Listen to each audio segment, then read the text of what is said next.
Exhibition of digital art being put on here in Singapore.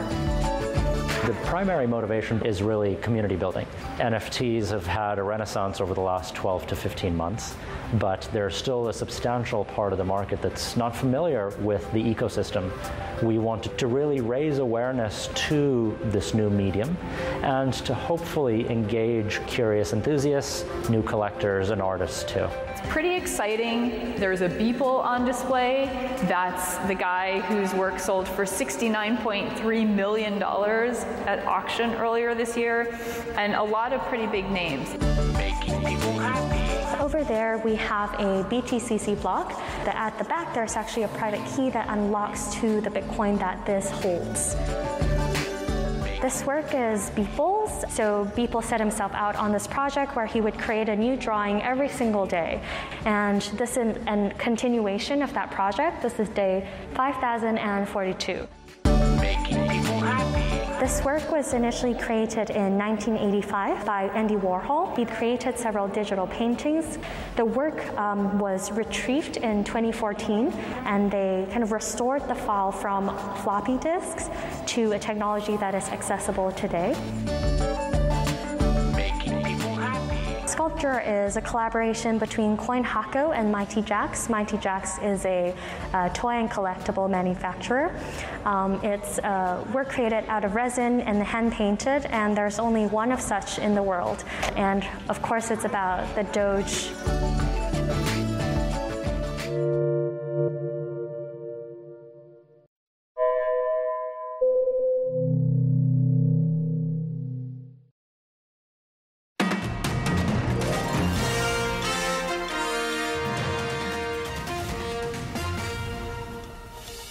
The United States is committed to provide over $2 billion in military equipment to Ukraine since I became president. The Russians are obviously going to try to get around the sanctions on their gold, and we're taking steps to try to make sure that there's no leakage. It's hard to imagine that, such a massacre, such a slaughter can happen without our appropriate humanitarian response. This is a war. So we have to cope with the recession. We have to react to that. This is a price for our freedom. And it is better to pay in dollars or in euros, as the Ukrainians are doing with blood. The world leaders there reiterating their support for Ukraine, rejecting the Russia demand for gas payments to be made in rubles. Joining Francine and I now is Azhar Hussain, Global Head of Credit at Royal London Asset Management. Azhar, great to have you with us. A month ago, you channeled your inner Donald Rumsfeld, didn't you? You predicted that it was a known in terms of the sanctions. It turns out the known unknown was just how extreme they would become. How extreme a moment are we in the sanctions escalation? The Duma sanctioned yesterday, individuals closer to Putin. How much more extreme can this sanctioning become? And do you think markets are prepared for a move by Europe on gas, which isn't there yet? I mean, I think that central bank freeze was asymmetric and very unexpected economic weapon, and a very powerful weapon, as we saw with the move in the ruble initially. But what that also then leads to is, that leads to the only tool that Russia really has in its toolbox economically to hurt anybody in the West is its gas exports. And that's the fear. The fear is that, actually, I think the ruble move is maybe one step in that direction. I'm not sure we can, Mario Draghi talking about breaching contracts. I'm not sure legal contracts matter here. It's about, the facts on the ground. And the facts on the ground is that half of Europe's gas comes from Russia. That's the issue here. Azhar, I agree. I mean, they had been saying, well, that's not the contract, but actually, I don't even know. It's so complicated. If they were to pay in rubles, I mean, does it go against the sanctions? It certainly goes against the spirit of the sanctions. So do you assume that actually there will be, at some point, a cutoff of gas and oil from Russia? And does that automatically plunge Europe in a recession? And I think that was, if you dial back a month, I was certainly saying that's something I wouldn't expect to happen because it would hurt Russia so much. The fact is that now we've hurt Russia so much economically.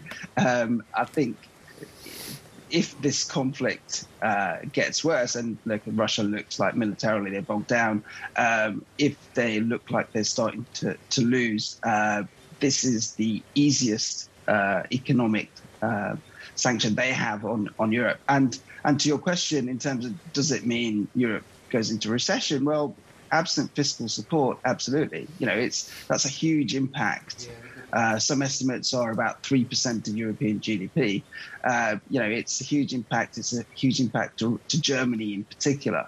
Now, I'd expect some sort of fiscal support even beyond what's already been promised to kind of cushion that. But that does mean that Europe would end up in a recession.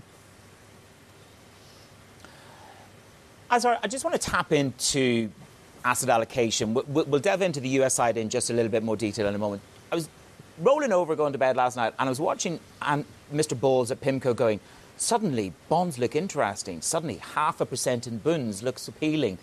From the European perspective, do you think bond yields are beginning to look more appealing?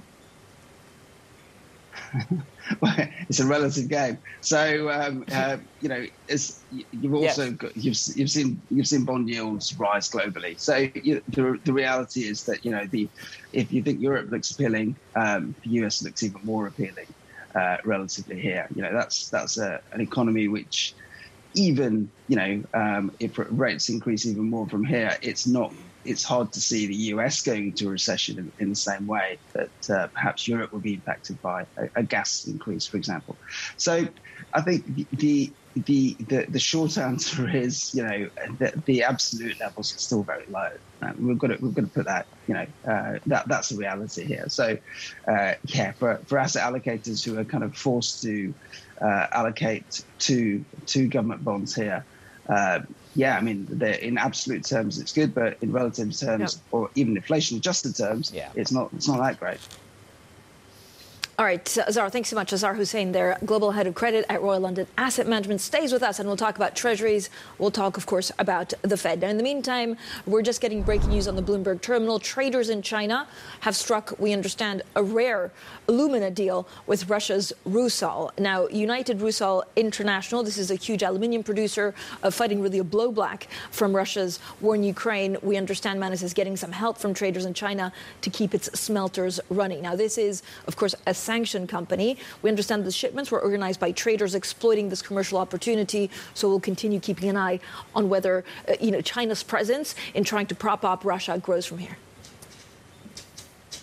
And I think this plays to the whole point with Biden, isn't it? He wouldn't elaborate in terms. He did a 2-hour call. This time last week, Biden had a 2-hour call with Xi Jinping. That was to try and get more support from China for the West position. That didn't come according to plan. And, of course, there's this warning. If China does more vicariously via its companies to support Russia, there will be potentially consequences, Francine. So let's see how that plays out. This is the first step in that. We're going to dig back into the Treasury yield story, the inflation risk, the fallout from war in Ukraine. We continue that conversation with Azhar Hussain. That's right here on Bloomberg.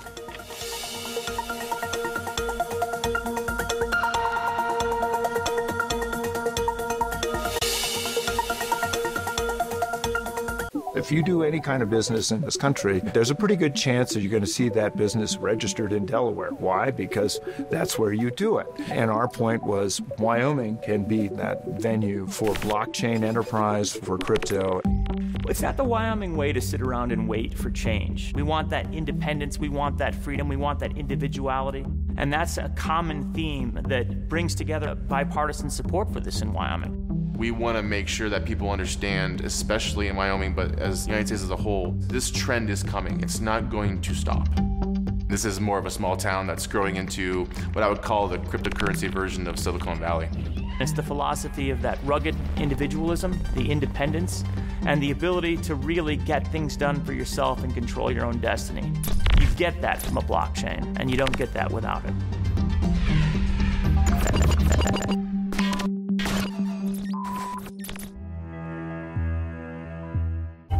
We're the realists. We're the advocates. We're the grinders. We're the wonks you've always hoped were out there.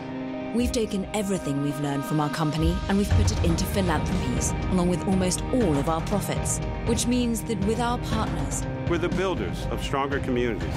We're the naysayers to anyone who says this planet can't be saved.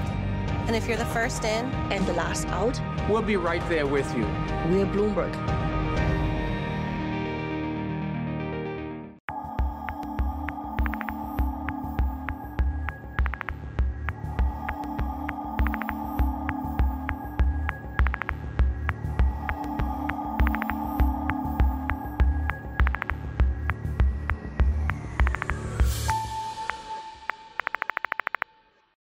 Market that over the past few weeks has made it clear it wants to go higher.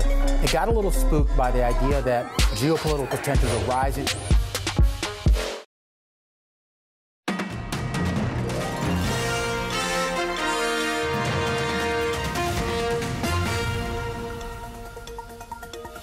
It's Daybreak Europe. I'm Menace Crenny in Johannesburg. I want to bring a quote, Francine, to our guest from Larry Summers. We need clear signals that the Fed were prepared to accept some slowdown in the economic activity. Otherwise, we're going to make the mistakes of the 1970s that ultimately will create the need for a catastrophic recession. Our guest this morning is Azhar Hussain. Larry goes on to say, really, that... we're living in a world where we're trying to have this immaculate revision of inflation, which never happens, or certainly hasn't happened in my 35 years. How much more aggressive does the Fed need to be than the markets currently assume? Good morning, Azhar. Morning. I think the reality is that the markets are pricing in a 50 basis point move at some point. Arguably, it would have happened at this meeting if the war hadn't intervened. Does the Fed need to get ahead of the curve by doing, getting to the level where the market already thinks so? Yes. Is Larry correct in terms of, are they so far behind? That's hard to say, because the reality is that, the inflation story is still murky enough that I think most, including the markets, believe that it will slow growth by itself. So that's the key here, which is, the central banks have got an unenviable job here. It was tough enough before they always really made it even worse. Don't they always? I mean, it's terrible being a central banker. They always have an unenviable job. I mean, they're the smartest people in the room, maybe, but who wants to be a central banker in these kind of environments? What does it mean for Treasury? So bonds are telling us one thing, which is recession. Stocks aren't. Who's right? Well, I mean, to be fair, I think bonds aren't saying the recession yet. The 2s, 10s is still positive. From even the Fed's preferred indicator tells you that there is a upward slope from 3 months out. So therefore, bonds are saying that maybe in a year's time things might get worse, and the direction is that way. I think bonds historically have proven to be a lot more accurate than stocks. The bond markets. Maybe bond market's more pessimistic, or maybe just the equity market is always more optimistic about these things. I think the bond market is right. We are, we're not, certainly from a global economy perspective, from a US economy perspective, it's hard to see a recession in the next sort of 12 months. Indeed. Azhar, we're going to have to leave it there. Azhar Hussain, Global Head of Credit at Royal London Asset Management. I'm always drawn to the thought that the equity markets are full of dreams. And bond traders, they always see disaster coming up with Fran and I. Europe tries to wean itself off Russian energy. The EU officials, they are concerned that China may be ready to supply tech hardware to Russia. This is Bloomberg.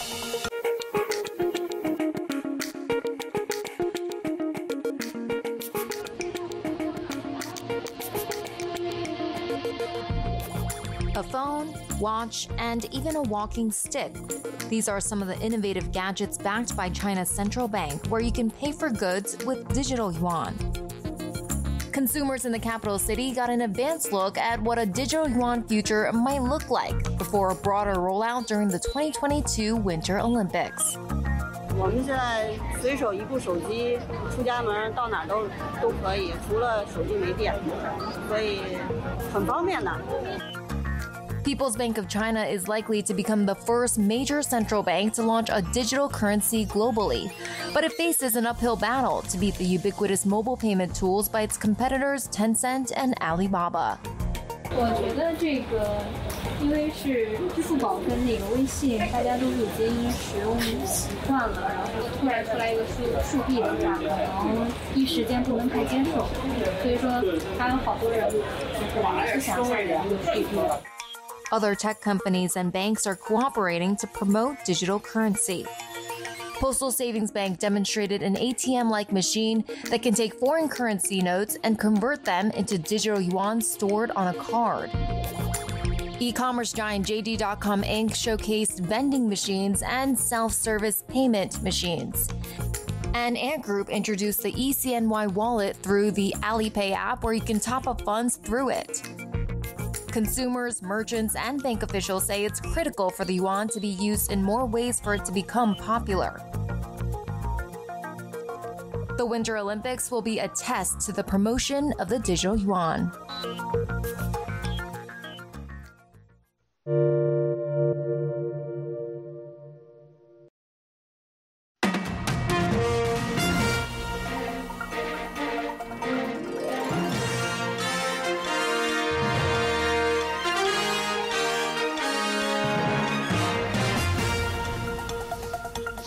This is Bloomberg Daybreak Europe. I'm Francine Lacqua in London, Manus Krani in Johannesburg, and these are the stories that set your agenda.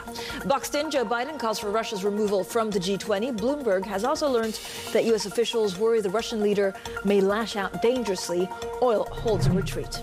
Biden's visit to Europe continues today. He'll head to Poland to meet with President Duda after 2 million refugees have entered the country. Plus risks for the yen. Some strategists see room for further unraveling of Japan's currency amid a widening yield gap and rising commodity prices. Manus, you had some great interviews yesterday. It was extremely interesting to hear you talk to the South African president, really trying to defend his stance on not condemning the war because he wants to play some kind of moderator. I don't know if investors, look to that and believe that, but certainly it's a support for the South African economy. Francine, it's very difficult to get political leaders outside of that framework that's happening where you are at NATO, across the pond. But, Ramaphosa stuck to this line, and it's a big historical point, just to make the point. When apartheid was crashed in this country, because it was driven by sanctions from the United States of America was the tipping point. But more importantly, it was the support from the USSR. So if you're trying to understand the framework of South Africa's position, it goes back in history. But neutrality is what they're pushing at the moment. My question, again, to him was, this could cost you in the medium term. So it was a great conversation. It's always hard to get them to answer fully and robustly, isn't it? Yeah, but it was a great conversation. I know you've spoken also to a number of raw material producers. So it's interesting, you're caught in between a rock and a hard place. Of course, it's war, and you look at the shelling and you think it's horrific, and then you look at some of the decisions that the leaders have to take. Exactly. But this all piles in on markets. Have we priced in? Yeah. I came in this morning and I saw a call for $150 oil, $150 yen. And I'm going, these are monster calls. And Larry Summers going for it all. I mean, we touched on it a little bit earlier. Let's have a look at the quote. He says, look, we've got to be prepared to see some slowdown in the economic activity, Francine. Otherwise, of course, we're going to make the same mistakes of the 1970s and ultimately create the need for a really catastrophic recession. That's a heck of a call, Fran.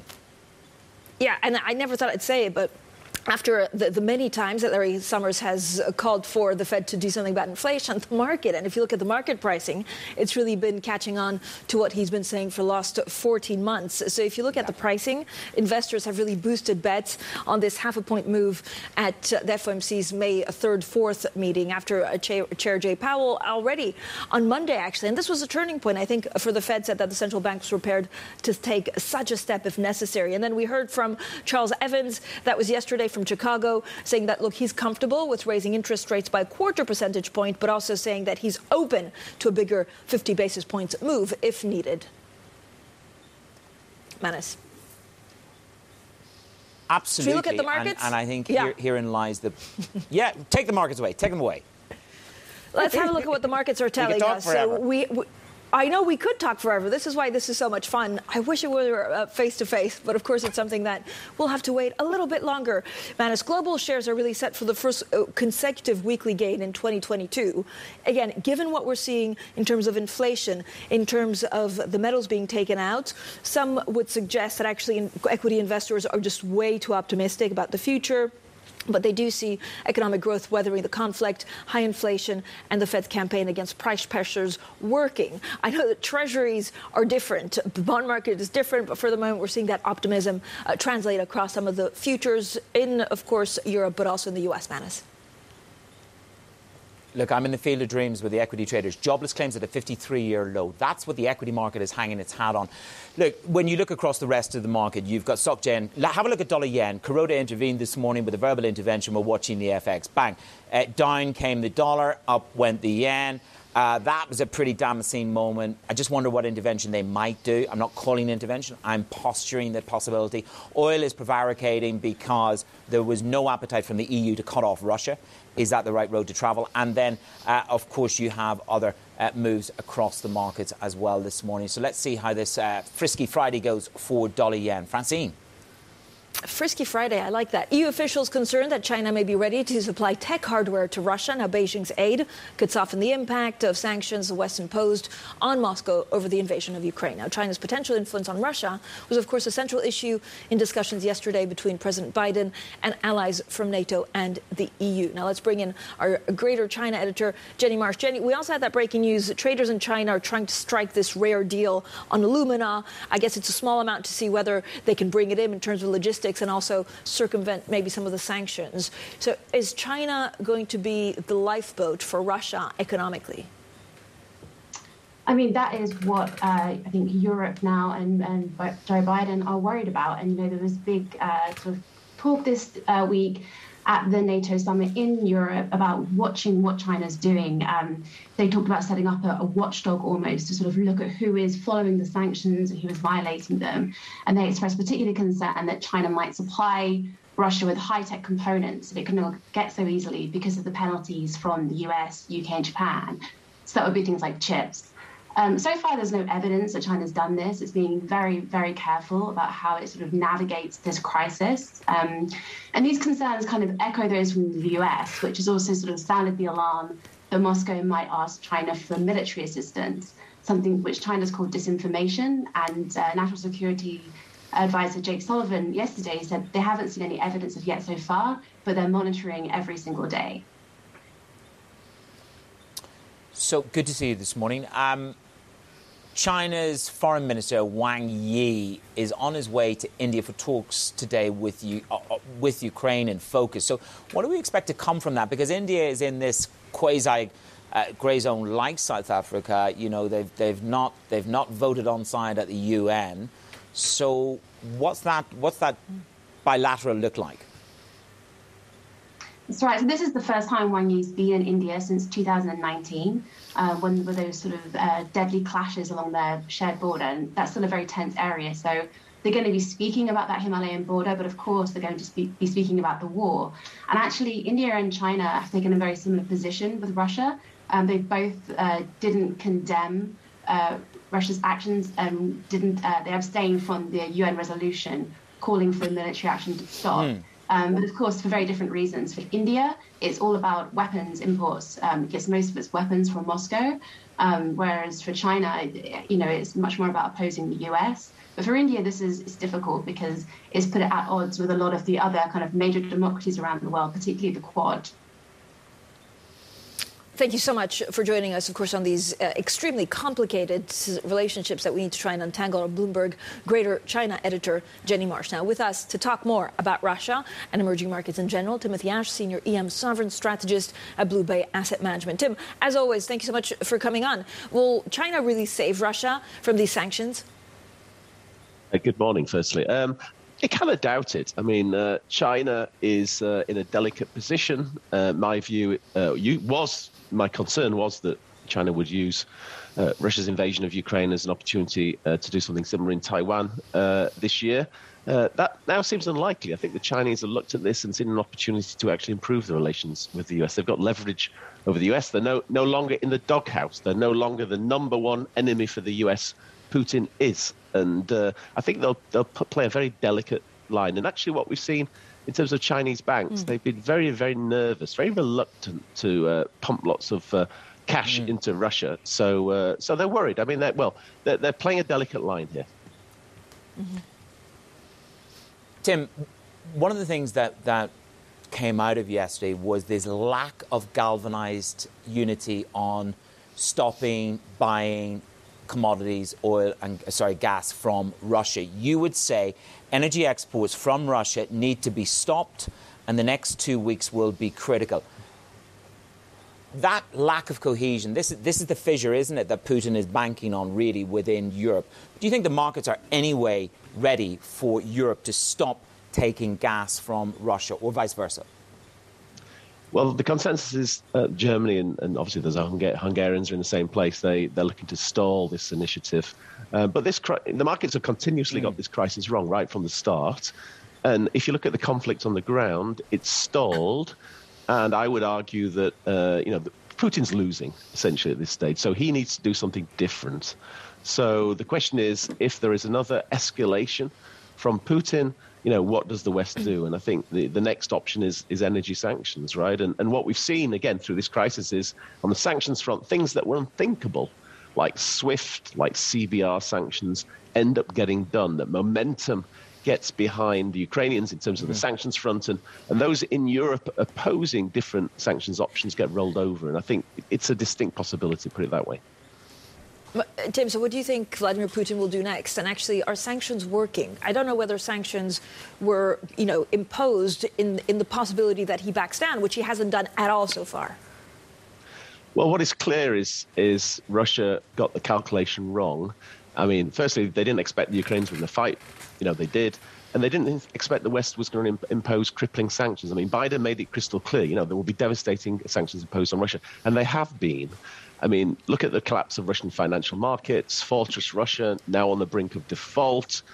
And I think there'll be Russians have lost a huge amount of wealth with these sanctions. And I think many will be questioning what he's doing. And, Lavrov this week suggested, they weren't ready, they weren't prepared, they didn't expect this level of sanctions. Well, they kind of got them. So, and I think for ordinary Russians, there'll be a massive impact in terms of living standards because of these. The question is, will they do anything about it?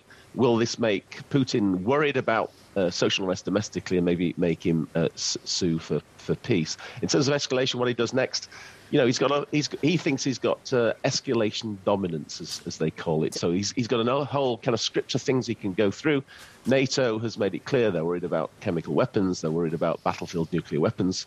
And he could just go to the Syria playbook, which he is doing, which is continuous pounding of cities and hurting civilian targets until he hopes that Zelensky and the government in Kiev roll over and concede to his demands. But they haven't so far, so we'll have to see there. No, it's quite a protracted process. Let's just pivot briefly to the flow of money and the consequence. There's a great story this morning that Abramovich is in my hometown for now, which is Dubai, trying to find a new location for himself. That's our big story this morning. But the flow of money, there's a flow of money in here, positive yield curve here, 3 rate hikes here. The coalescing of forces is driving money into emerging markets. So your take on the flow of money as a consequence of this ongoing and possibly escalating tension with Russia-Ukraine? Well, you mentioned Dubai, and obviously high oil and commodity prices are good for some economies, right? GCC is them or part of the winners. So I think the GCC and the Gulf region is flush with liquidity because of high oil prices. I guess the question is where the money flows out of Dubai. Russia's an interesting one because many Russians will be trying to get money out. The question is where it goes. Can it go to Dubai? Can it go to Turkey? I mean, the assumption is they will. But I think, where OFAC and Western sanctions people will be all over Turkish banks and UAE banks. Remember, UAE was grey listed from an F perspective recently. So they need to be very, very cautious unless they want to go onto the blacklist, for example, or further deteriorate that relationship with FATF. So I think Russian capital is struggling to leave. Struggling to find a place to go. And obviously, the Russians themselves have imposed restrictions on capital outflows. $10,000, I think, is the most you can take out of the banking sector. Exporters have to, 80% surrender requirement for the CBR. It's difficult to get the money out and then relocate. Tim, thanks for giving us your time this morning. That is Timothy Ash, Senior Strategist at Blue Bay Asset Management with Fran and I this morning. Let's get across to Juliet Sully. She's got the first word news wrapping up this week from Singapore. Thank you, Manus. The Biden administration officials are concerned that Russian President Vladimir Putin may escalate the war in Ukraine as his troops get bogged down. Bloomberg has learned that senior US officials believe Putin may consider blanket bombing Ukraine cities or even using chemical or tactical nuclear weapons. NATO leaders have promised to step up their defences against the threat of chemical and nuclear attacks. We have had more details on China's worst aviation accident in decades. The latest findings suggest the plane may have started breaking up in mid-air before hitting the ground. At least one piece of the Boeing jet has been found about 6 miles from the main crash site. The plane's highly unusual dive has baffled crash investigators and safety experts. Well, tech giant Apple has long had subscriptions for its software, but a Bloomberg scoop says it is now working on subscriptions for its hardware too. The move could see device owners paying a monthly fee. Sources tell us the service could tie into AppleCare and some service bundles. Shares climbed after the report, but are still down about 2% this year. Most of the world's largest banks and asset managers are failing to set concrete climate goals for 2030. It's raising concerns that global finance is kicking the can down the road when it comes to greening the industry.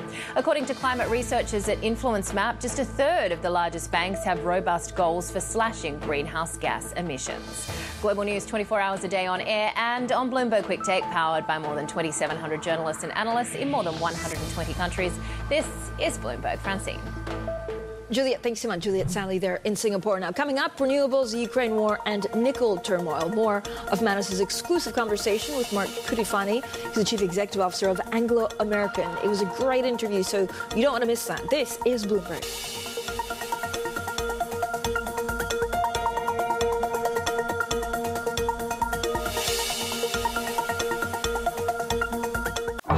What do Formula One cars and your local supermarket have in common? Well, strange as it sounds, they might both be using the same technology. A lot of innovation has trickled down from the world of high-tech engines, and it hasn't just found a new life in road cars. F1 cars have long been thought of as the peak of cool, and technology in them is also helping to cool down our produce aisles. Engineers from Williams are using their knowledge from 9 Constructors' Championships and working with company Aerofoil to help reduce the energy consumption of supermarkets.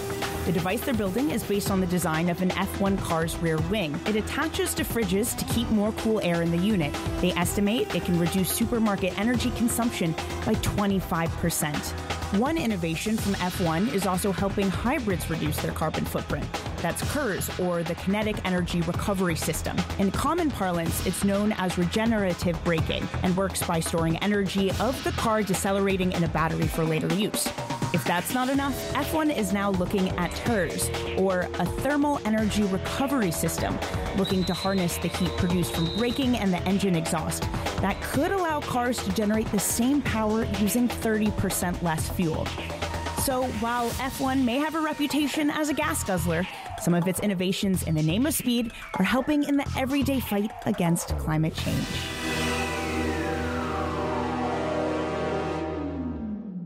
Greater constraints and tighter regulations are impacting the volatility of the commodities markets.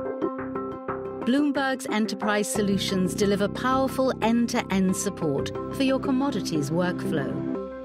Gain deeper perspective on our planet's valuable resources.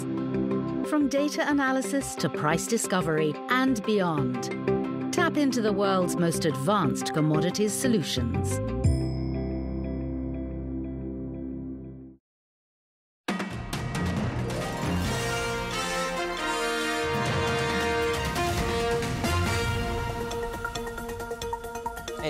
Daybreak Europe on tour. I'm Menace Cranny in Johannesburg, Francine Lacroix at London HQ. Fran, good to have you with me. The green energy transition is likely to stall for a short time before, quote, I love this, racing like hell. That's according to Marco Defani. He's the CEO at Anglo American in an exclusive interview on the sidelines of the South African Investment Conference. And we caught up about renewables, the Ukraine war, and the LME's handling of that nickel turmoil. If they had to call a pause, I might not have agreed with some of the things they did, but at the same time, it's easier to say in hindsight, what do you do when you're not quite sure what's happening. So to be fair, I think they responded in an appropriate sense of with an appropriate sense of urgency. Whether they did the right thing on the levels, easier to say in hindsight, maybe a bit too tight. But easy for a journalist to ask a CEO after the horse has bolted. Biden's just landed, he's in NATO. What we really are trying to work out is the risk of energy supply from Russia into Europe and their demand from Russia. Do you think we've actually priced in this sort of fatalistic moment of when Russia might risk gas supply into Europe? Look, I think the risk, if you look at the history of the world, battles over natural resources, unfortunately, can sometimes lead to extreme behaviours. I only hope for all our sakes that both sides take a deep breath, consider the issues and work out how to deal with the transition. The one thing I will say is the transition to renewables and green energy is going to stall for a short period of time and then it's going to race like hell. So I think there's a negative consequence on renewables in the very short term, but long term, everyone's going to push hard to get their renewable strategies in place. OK, we're going to race like hell, cracking line, but which renewables are going to race like hell and win? I think all forms. It'll be hydrogen, it'll be battery. But we're going to get smarter in terms of how we apply those technologies. Batteries will win in small vehicles. Hydrogen will win in the large vehicles. And there'll be and conversations. You'll have hybrids, batteries and hydrogen that perform differently in different applications. You put them together, super efficient and flexible. So we've got to think very differently about the way we are applying these technologies. And to close off, you've lived through boom, bust, like myself, many cycles. But is this stagflation, Mark? Is that where we are right now in a stagflationary world?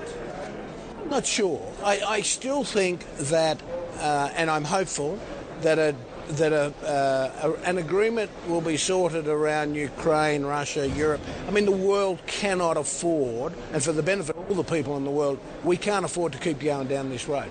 We've got to find solutions that work for everyone, and that means dialogue, talking. The one thing that I think and I hope is positive out of all of this is the need to make sure these alliances are kept strong. We're dialoguing, we're supporting each other, and we're making sure the world talks as a global community.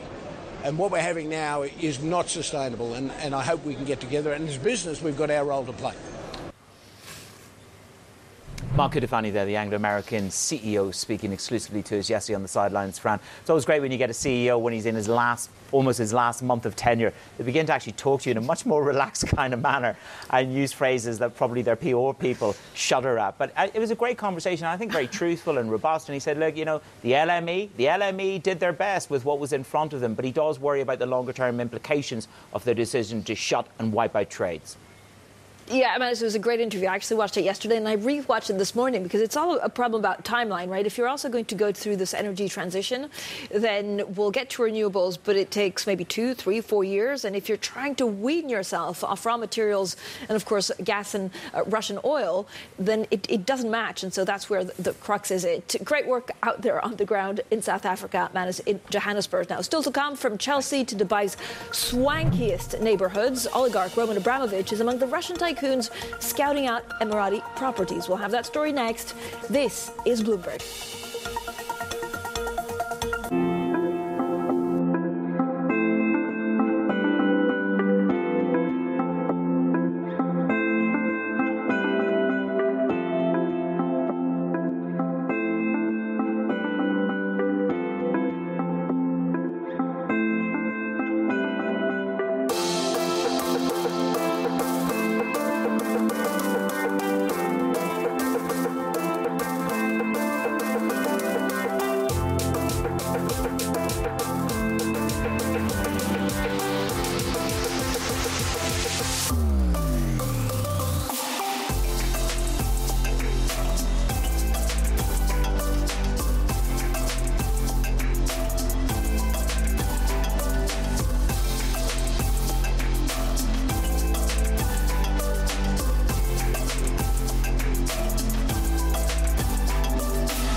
Welcome back to Bloomberg Daybreak Europe. I'm Francine Lachman, London, Manus Cranney in Johannesburg with some great interviews in the last 2 days. Now, property brokers in Dubai's swankiest neighborhoods, Manus will know a thing or two about these, are saying inquiries from Russians are skyrocketing. Now, amongst them is the Chelsea Football Club owner, Roman Abramovich, who's said to have shown interest in the real estate market in the UAE. Now, let's bring Tom Metcalf, who leads our finance coverage in London. But I also want to get to the swankiest places with Manus Cranney. First of all, Tom, I mean, we read the story. It's a Bloomberg scoop. So he's going around trying to buy a house, we understand, or a flat, or whatever it is. It's probably swanky and nice. With what money? Well, yeah, that's the interesting question. Obviously, Abramovich has been sanctioned in the UK, the US, the EU. So obviously, outside of those jurisdictions, he's sort of thought ahead and moved his money around. And obviously, Dubai not having imposed sanctions on Russia is a natural place for him to start looking, as you say, for maybe a new home. Well, certainly some friends of mine said, Manny, you've got to buy an apartment on the Palm. That was last March. They are double what they were last March. Manny didn't buy. Manny didn't do the trade. Look, why is it so popular? Why is Dubai the host? Yeah, well, I think it comes back to sort of this very careful stance that the Emirates have sort of taken with regards to Russia. So no sanctions against Russians, which obviously makes it very attractive. And then in terms of practicality, it's still got direct flights from Moscow. And obviously, as a global financial centre, it's one of the places they'll look, as other places like London basically become untenable. Indeed. And of course, the risk is, Tom, they're on the grey list at the moment, so they need to be careful with the KYC. Know your client. Tom Metcalf there, checking out the swankiest parts of Dubai, which we've all visited, just not lived in, Francine. I haven't. Great to have you with me these over. past couple of days. Francine, yes, you need to come on tour. We'll go on tour. Up next, Bloomberg Markets Europe. This is Bloomberg. Is this going to primarily be chips for your own business, or is this going to be more centered around the foundry business and external customers? It's going to be both. And what we said today is we're announcing 2 fab modules. It's a large location, 1,000 acres, because I'd hope to build out a full 8 fabs or more on this location. And, if we do that full project, it would be $100 billion over the course of the decade or so. So a massive project, initially 3,000 jobs, 7,000 construction workers, supply chain, et cetera. I mean, this is just fabulous. And the products will be our most leading edge chips. So as we said, this will be the angstrom era when we're going to 2 nanometers and below into the angstrom era. So it'll be the most advanced chips, potentially the largest manufacturing location in the world. We'll use its output for our internal products, but also for those of the foundry customers as well. So it's going to cover both.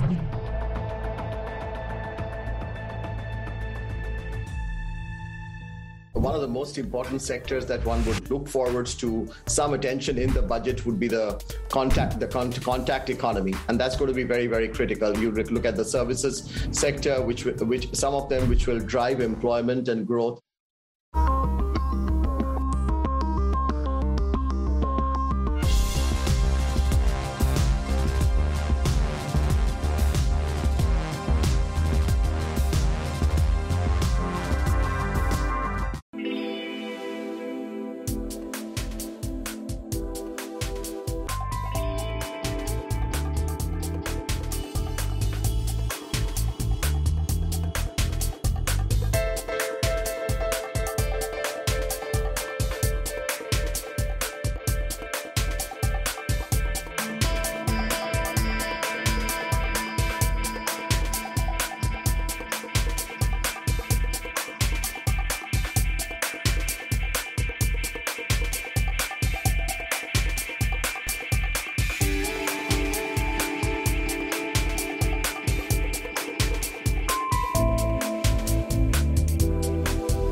Good morning. Welcome to Bloomberg Markets Europe. I'm Tom McKenzie, live in London. Mark Cudmore, our Markets Live managing editor, joins me in Singapore to take us through all the market action this hour. The cash trade is just less than an hour away. And here are your top headlines.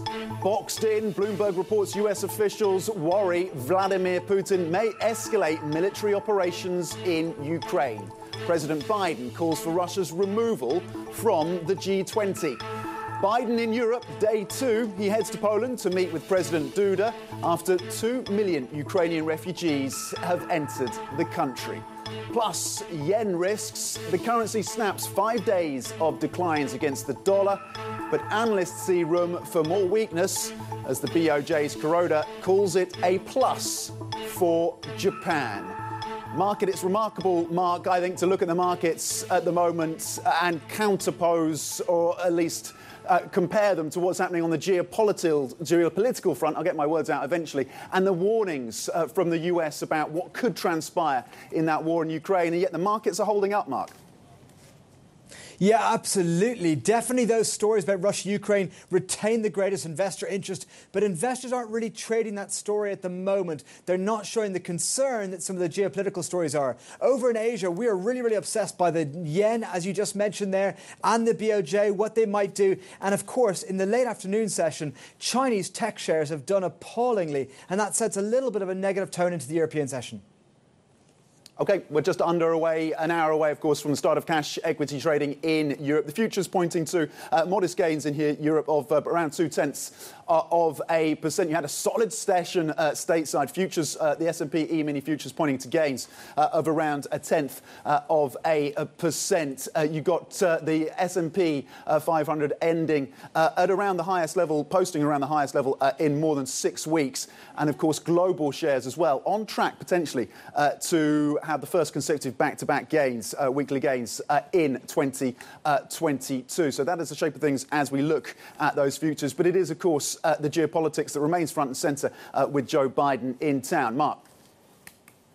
Yeah, on the GMM screen, commodities and bonds, where the focus has really been for the last 6 months, are more mixed today. That's not where the interest is today. Instead, I'll draw attention to 2 things. First of all, a slight risk-off tone in Asia, mainly around China. Chinese shares really did quite poorly in the afternoon. There's not one clear reason. A bunch of reasons have come up, and Meituan also did quite poorly in Hong Kong ahead of earnings, which is a bit confusing people. So I think there's a little bit of nervous there, which gives a little bit of a negative tone into Europe. Also in the FX column, I mentioned yen. So the yen is having one of the worst months it's had, well, the worst month in more than 5 years. And cross yen is reaching multi-year highs across the board. We are coming into Japanese year end. Today, it's having a little bit of a rally. There is an expectation the BOJ will be in the bond market, and Kuroda was speaking for a while earlier, but he did not really push back too much on yen weakness. On the other side of that yen strength is the fact that we are seeing dollar weakness today, just a little bit of softness there.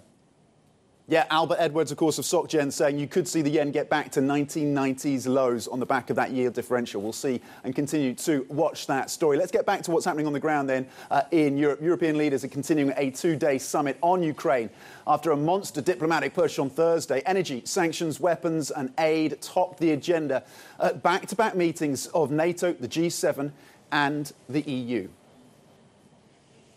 The United States is committed to provide over $2 billion in military equipment to Ukraine since I became president. The Russians are obviously going to try to get around the sanctions on their gold, and we're taking steps to try to make sure that there's no leakage. It's hard to imagine that, such a massacre, such a slaughter can happen without our appropriate humanitarian response. This is a war, so we have to cope with the recession. We have to react to that. This is a price for our freedom, and it is better to pay in dollars or in euros, as the Ukrainians are doing with blood.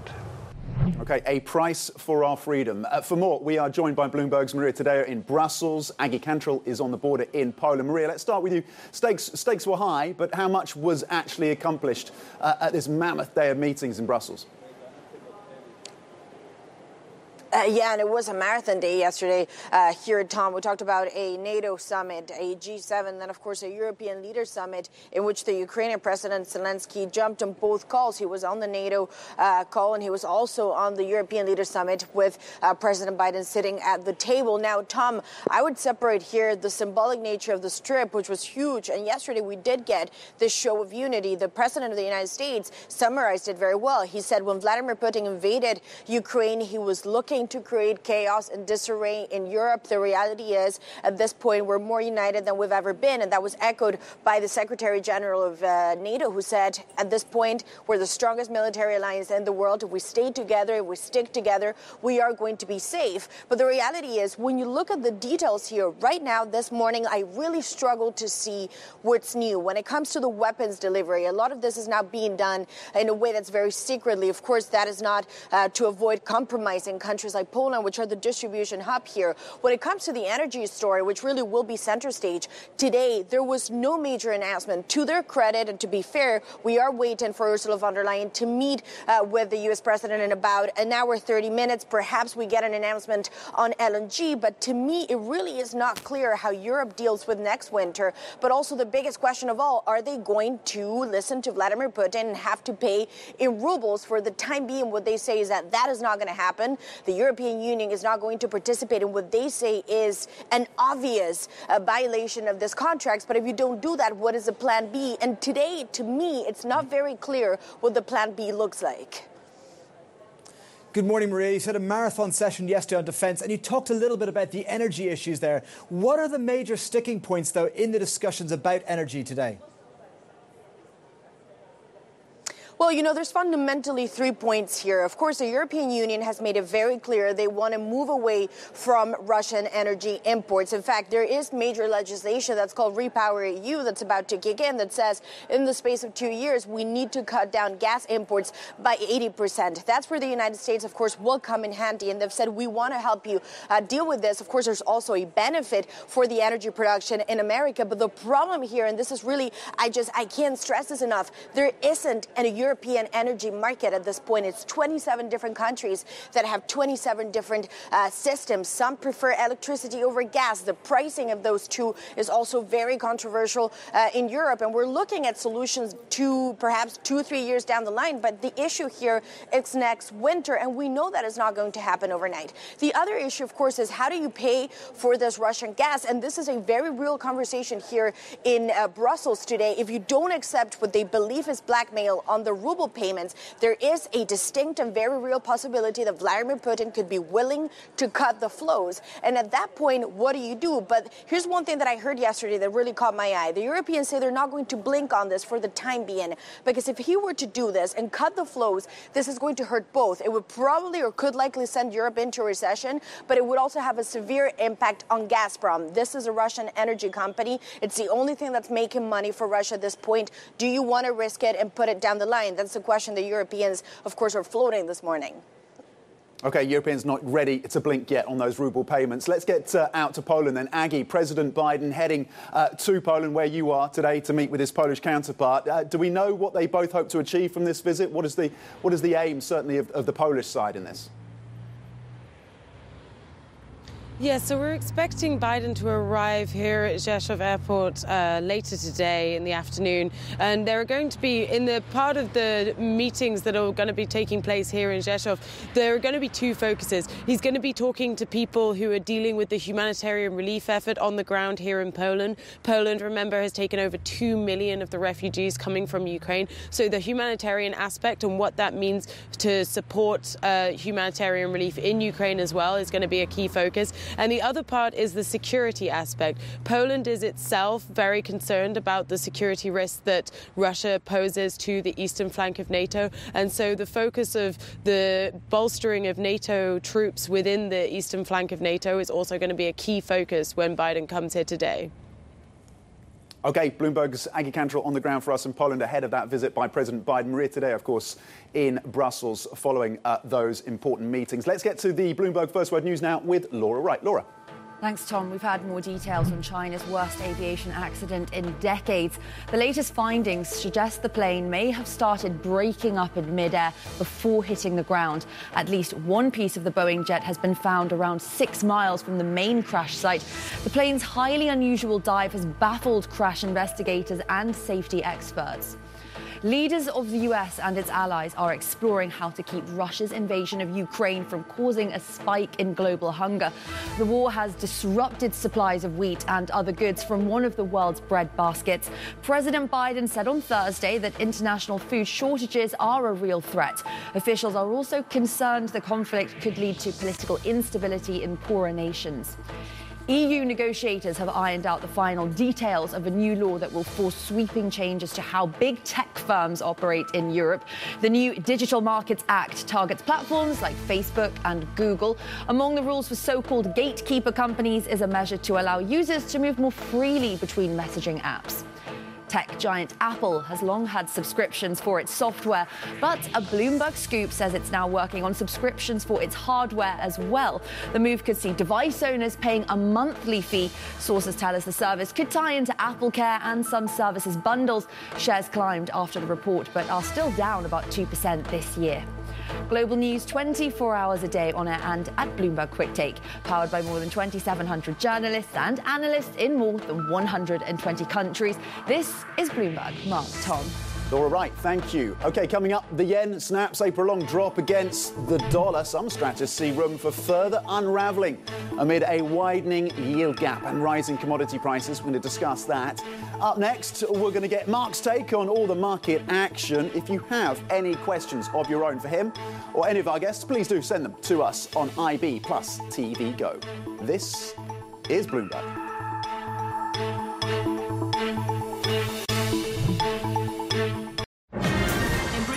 Oil prices are surging. The world can be a noisy place. Stock prices are set to soar. But what if under all the noise was opportunity? Would you hear it? Would you see it? And if you did, would you take action? Join more than 3 million users in over 100 countries and be empowered with Capital.com. Every art institution I know of wants you to serve on their board, and you're very involved in the art world. What is it about art that attracts you? Well, art is essential in a democracy, David. Art is so important. We know what art does to young people. We know that exposure to art brings about higher levels of empathy. It helps people understand how other cultures, other people live. And it just brings out the kind of humanity in all of us. There are times when I have observed leaders use language that is inhumane while talking about other human beings, while talking about the world. And I think to myself, this person has clearly never engaged in beautiful poetry. They've never listened to the words of a great playwright. They've never sat and reflected on a beautiful painting or picture. Because if they had been really educated, had they really been exposed to the arts, they wouldn't find it possible to use this kind of language.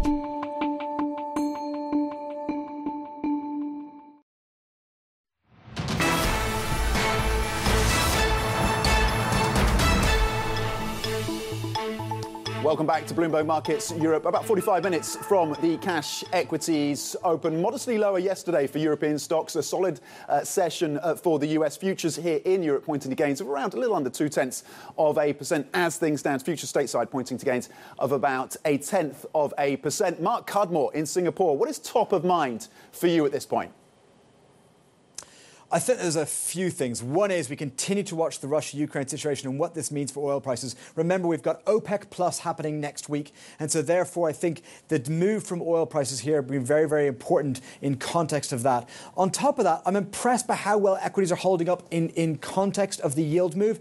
And don't think that makes too much contradiction just now. Growth is still holding up very well. Despite the fact we're seeing a very large tightening of financial conditions, it's tightening from a very loose level. So I think that overall, the backdrop is relatively optimistic, but I do think it'll get harder for expensive stock markets later on this year, and that is US stock markets in particular remain very expensive. That's interesting, because on that note, Nvidia, of course, coming out with some solid numbers yesterday, the share price popping, and that sent the whole of the tech sector, at least the semiconductor space, higher yesterday. Are we seeing a bit of a rebound for tech, and do you see it being sustained? I've been shocked by how powerful the tech rebound is. I guess it's hard to erase entrenched habits, and the habits of the last few years has been buy the dip, and specifically buy the dip in tech. And that's where both the retail market and professional investors made money. And I think in the last 10 years has taught you that's a winning strategy. It's going to have to be a real shock to change that mindset. I do think that shock is coming overall in this new trading environment we're coming into. We're in the first few months of it. I think it's going to last the next couple of years. So I think that later on this year, US tech will not be the best place to be. I do think we're finally in this long-heralded, many false dawns transition into value stocks outperforming. But this doesn't just happen overnight. It doesn't even happen over a week or over a month. It's a transition that takes several months. But I think later on this year, tech will stop being the default. OK, so that value transition still has legs. Where does that leave Europe versus the US, Mark? Well, Europe should be the better value play, and Europe isn't as expensive as the US. However, this is massively complicated by what's happening in Russia-Ukraine. Even if we get the most optimistic scenario of peace now, the impulse that we've got here on growth, but particularly in energy markets, means Europe is much more kind of impaired from a growth perspective. So I am really, really worried what also happens around Putin's demand for gas to be paid for in rubles. Because if Europe suddenly gets cut off on its gas supplies from Russia, it will go into recession, and that really, really complicates the picture for Europe. So I guess economically, I'm much more worried about Europe than I am the US. But stocks-wise, yes, it has a greater value weighting and is more discounted.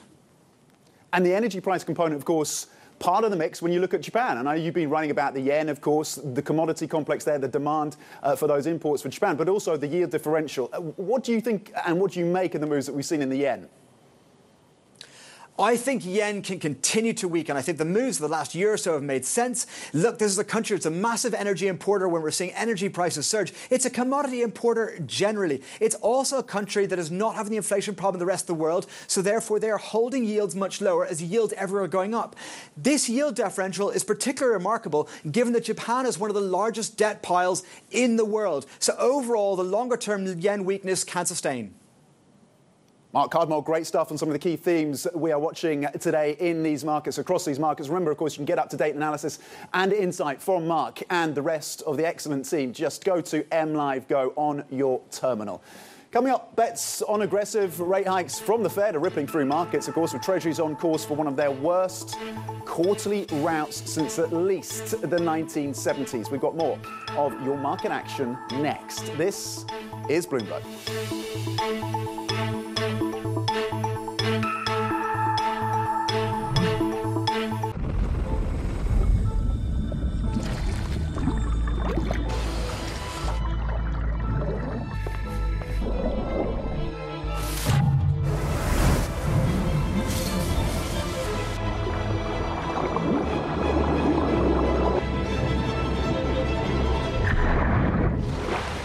With a bit more thought, we can all do our part to keep plastic out of the ocean.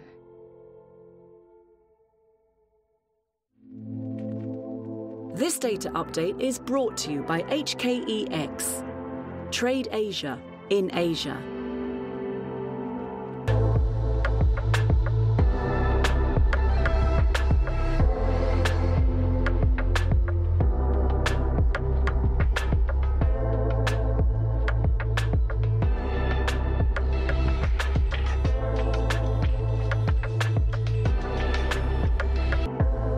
This data update was brought to you by HKEX. Trade Asia in Asia.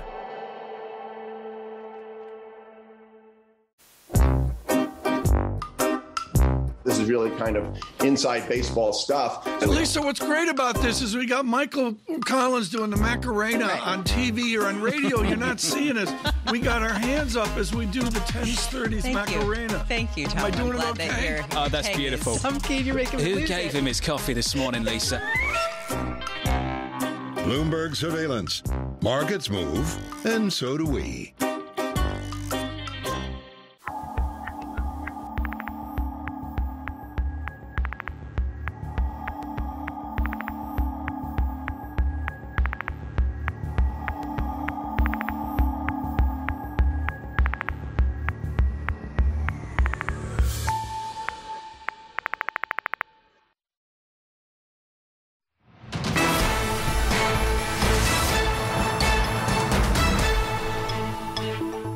Welcome back to Bloomberg Markets Europe this Friday. We are around 40 minutes from the cash equities open. Futures pairing some of their earlier gains, range-bound essentially when it comes to the European futures. Stateside, you're looking at gains just about on the S&P E-mini futures of 0.1% after the S&P posted gains of more than 1% yesterday, powered by tech largely. Now, US Treasuries remain on course for one of their worst quarterly routes since at least the early 1970s. Yields come off a little bit today, but that is the broader picture, of course. That as investors continue to grapple with ramifications of Russia's invasion of Ukraine and more aggressive rate hikes from the Fed. Joining us now is Alberto Gallo, Algebris Head of Macro Strategies and Portfolio Manager for Algebris Global Credit Opportunities Fund. Alberto, good morning. Thank you for joining us this Friday. Do you see yields topping out at these levels, or is there further to go? There is probably more to go. Remember, we're in a very persistent inflationary environment. In the US, in particular, inflation is going through the system. It's going into wages, it's going into rents. And if we compare where the terminal rate is versus yield levels, the terminal rate is still very low. So we should probably get towards 2.5% or even higher to have an impact on inflation. Now, on top of that, we have a conflict which is pushing commodity prices higher. And we don't know how long this will last. There is very little supply from U.S. shale. We might have higher oil. So, we do see yields going a little bit higher from here. But there's been a lot priced in as well. So. Yeah, good morning, Alberto. As you say, a lot priced in, but you do think yields can still continue to go a little bit higher. I have kind of two questions for you around that. Do you think that the neutral rate needs to rise, as in it does seem bizarrely low? And second of all, when you say yields can go a little bit lower, which tenor are you particularly looking at in the US? So, sorry, yields should go a bit higher, especially in the short end of the curve. So looking at the 3 to 5 year part of the curve, we could see further flattening. Look, in the end, it does really depend on the outcome of the conflict. We have a binary scenario here.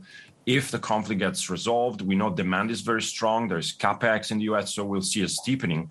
If the conflict continues, then we're going to see more of the short end going higher. In any case, it's still an adverse environment for bonds, even though bonds have become more investable at these yield levels, compared to where they were at the end of last year. Where is the vulnerability, Alberto, within that context in the credit space at this point? The vulnerability is definitely emerging markets, and in particular commodity importers. We're going to see countries that have kicked the can thanks to IMF help, thanks to China bilateral loans, over the last decades, having problems. Unfortunately, these tend to be the poorest countries where people pay the most for food and energy as percentage of their incomes. If we're looking at Africa, if we're looking at Egypt, growing population, very high debt to GDP, over 90%, looking at Turkey, which is a big commodity importer. I mean, these are countries that have issues already before, commodities going up. They have very front-loaded. Alberto, just to jump in, and when you look at the equity market performance of EM and the FX performance, largely positive year to date. Yeah. However, let's be mindful of the equity in emerging markets. It's largely China and tech. and Brazil and other countries. If you look at emerging market debt, you have, especially in hard currency, it's down 12-13%. So there's a different composition. So definitely, I would say the weaker countries with more debt, and less equity are the ones that in bond markets are more represented and are going to suffer more. Having said that, credit in developed markets overall is okay, especially if you think about what Europe is doing. There's going to be maybe more taxes on energy companies if you think about what France is doing, but there's also going to be caps for energy prices. So the government is capping downside and capping upside at the same time, which is not too bad for credit with spreads already wider than 2018 levels. You can lose money only if there is a real bad recession, but the consumer is very strong. So actually the bond market, the credit market is more investable now, but there could still be a bit more repricing. Yeah, Alberto, I want to ask you two further questions on that EM point. You talked about commodity importers, and you mentioned kind of many African countries, some of the lower income countries. I presume India is also on your list of vulnerability, given it's a major commodity importer. And separately from that, you mentioned Africa as being vulnerable, but South Africa, particularly on the FX side, has done very well. It's a big commodity exporter. Would you say that is one that can outperform? So India does not have a credit problem, but clearly has a commodity issue. So it's not going to be a credit issue, but it will be an FX issue. South Africa has been a great outperformer. We think it's a bit expensive here, especially in credit. It trades at 200 basis points. It has not really moved. And, it is not amazing risk reward. The problem is after a decade of quantitative easing, there are good assets in the market, but many of them are overvalued. So, as an investor, you have to really be careful about where you go. Where I start getting excited is when people start thinking about, Euro recession, Eurozone breakup risk. We actually see Europe being stronger here. There is agreements done by governments that would have taken 5 or 10 years normally. They've been done in over a weekend, increasing defense spending, energy independence, fiscal stimulus. So medium term, actually, the outlook for Europe is more exciting. If there is a positive scenario with a resolution of the war, there's a lot of upside in European assets. OK, Alberto, we want to get more of your calls on Europe and Japan. In fact, after the break, stay with us. Alberto Gallo, Algebrist's head of macro strategies and PM for Algebrist Global Credit Opportunities Fund, will stay with us. Coming up, Japan and the BOJ react to higher commodity prices. We're going to watch the end, discuss the implications. That is next. This is Bloomberg.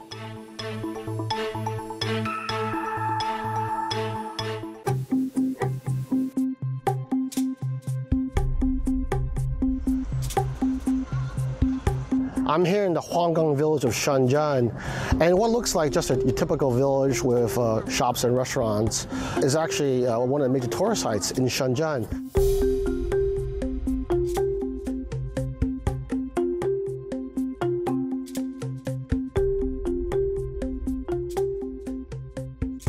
They own a lot of office buildings and malls in this area, and they help make Shenzhen one of the richest cities, not just in China, probably in the world. 40-odd years ago, this was just a fishing village. And what happened was the village chief turned it into a corporation by getting all the villagers in this area to pool their resources. They either rented out the land to migrant workers back in the 1990s, and which fueled a manufacturing boom in Shenzhen.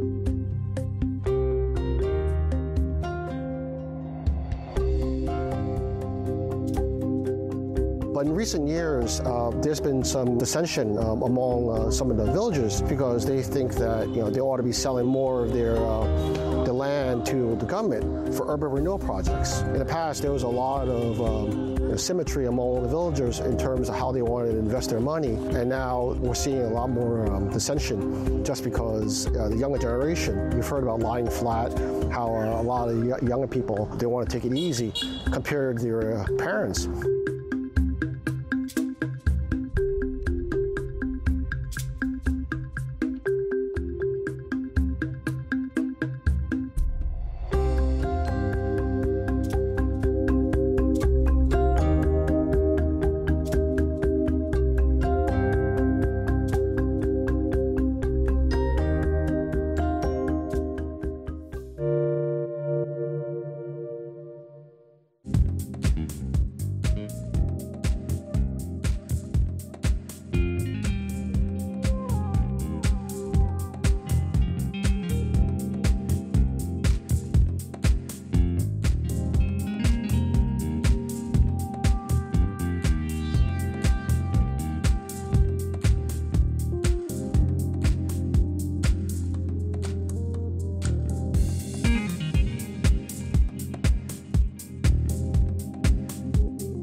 Welcome back to Bloomberg Markets Europe. We are 30 minutes from the cash equities open, and here are your top stories. Boxed in, Bloomberg reports US officials worry Vladimir Putin may escalate military operations in Ukraine. President Biden calls for Russia's removal from the G20. Biden in Europe, day 2. He heads to Poland to meet with President Duda. That's after 2 million Ukrainian refugees enter the country. Plus, yen risks. The currency snaps 5 days of declines against the dollar, but analysts see room for more weakness as the BOJ's Kuroda calls it a plus for Japan. We will check your futures now, pairing some of the earlier gains that we'd seen, setting us up for something of a lacklustre open, it seems. After modest losses on Europe yesterday, some solid gains across the US session, powered by Nvidia, powered by technology. But today, a little bit range-bound when it comes to these futures. The FTSE 100 looking at losses of 0.2%. The DAX is flat, and the CAC pointing to just gains of 0.1% with these futures, as we count down, of course, to the open in 30 minutes. Mark, what is top of mind for you, and just parlay into that your thinking around what's happening with the BOJ and whether or not the yen is going to be supportive for the export machine of Japan? Well, absolutely, the weakening yen is going to be supportive for Japan, Japanese equities, and as you say, that export machine that the country is. But I think the yen weakness this quarter, and really in the last few days, is quite phenomenal. So we're seeing in this month, it's the worst month for the yen in more than 5 years. And across the board, we're seeing cross yen reach multi-year highs. I've chosen Aussie yen. You know, it was once considered one of the classic risk measures in G10. For example, in the great financial crisis, Aussie yen absolutely collapsed, and during risk-on periods, it tends to do well. That's because the last 20 years, risk-on periods have generally been associated with Chinese growth. And I'm going to come into that with a few things about this chart. First of all, to note, since the pandemic low, Aussie yen is up more than 50%. 50% in 2 years. We've been told there's no more FX volatility anymore. This is a G10 pair. There is plenty of volatility happening in FX, and at the moment it's all happening in the yen. Really quite an incredible move. As of yesterday, it was the longest streak of gains for CAD yen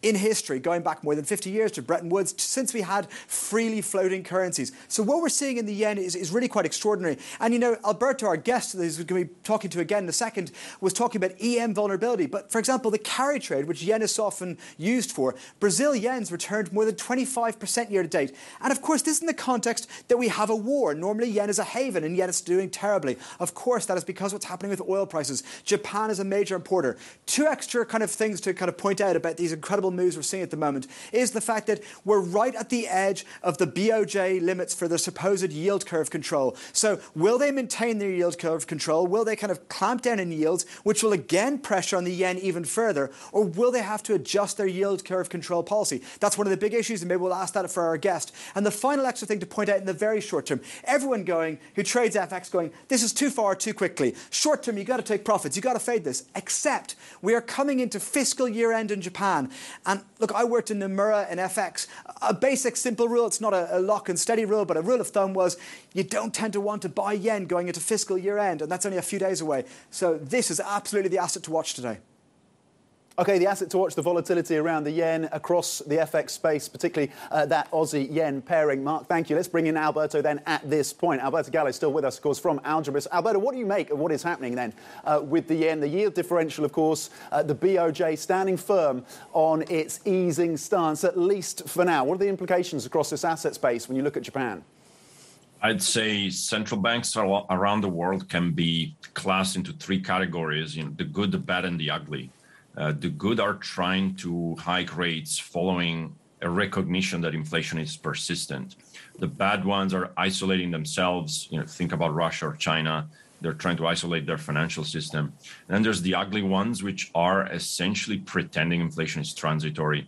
And there we have, BOJ or Bank of England, for example, where real rates are becoming more and more negative. And yes, we do have inflation also in Japan from an external import commodity factor, but it is not a transitory factor. So you're almost going into a reverse currency war. Remember, when QE started, central banks were